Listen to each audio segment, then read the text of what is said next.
Everyone, welcome to the Power Play with CJ. I just want to focus in on the Minnesota Wild Dallas Stars series preview. Obviously, the Stars returned to Minnesota in the playoffs. Kind of weird, obviously the North Stars went to Dallas, now they're the Dallas Stars. So a little history lesson for y'all. Definitely two pretty good, entertaining teams to watch. I know Minnesota really backed into the playoffs, to put it really, simply. If Colorado didn't have a choke job for the ages, it'd be the Avalanche right here, right now. But it's a clean slate for the Wild. Like, all right, let's go out, let's do this. Try to, get a, breakthrough and continue they've won a playoff series in each of the last 2 years. So, they're going up against a pretty tough Dallas Stars team, a team that's great offensively, but a team that could be without, its second best player, Tyler Seguin, when the puck drops on the postseason game one, still coming off the Achilles injury.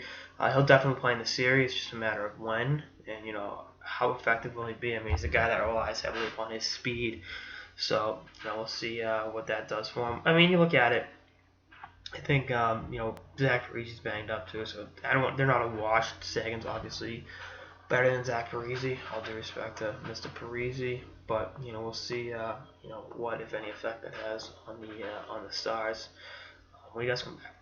So I like this Dallas team. You look at the amount of experience they have. Everyone's quick to discredit Jamie Benn and Klingberg, but look at Sagan's won a cup, Sharps won 3 cups. Johnny Oduya's won 2 cups. Alex Goligoski was, I believe, on the 2009 Penguins. I was. Hemsky played in the final.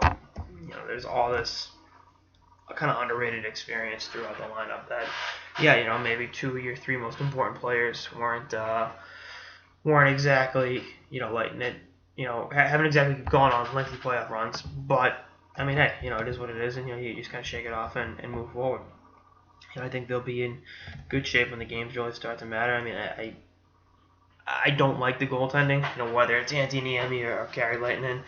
Both their numbers are comparable this year. Both of them are mediocre at best. But, you look at the team in front of them, it's really good. Maybe that can offset the goaltending issue.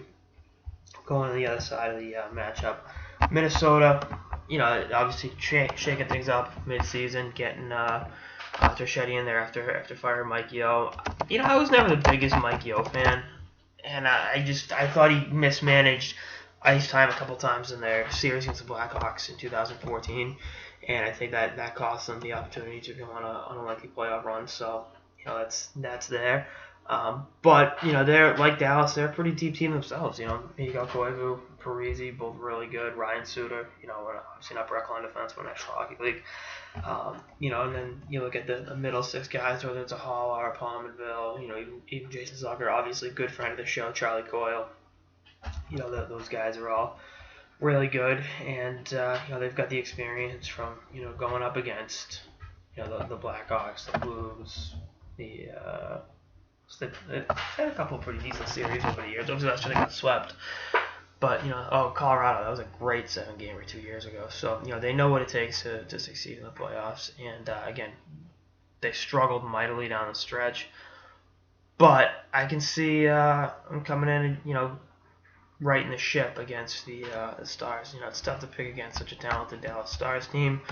But at the same time, I like what Minnesota has, and I like the way they match up against Dallas, particularly in the goaltending of Devin Dubnyk. He's a hell of a goalie. And I kind of wrote him off last year when they made the deal for him, but he's come up big for this team, and they'll need more of the same from him going into this series against the Stars. So I got the Minnesota Wild taking the series in 6 games. Look for Charlie Coyle to have a big series too. No big deal. Anyway, that's all I got in this episode of the Power Play with CJ. Stay tuned for more episodes throughout the season and beyond. Later, guys.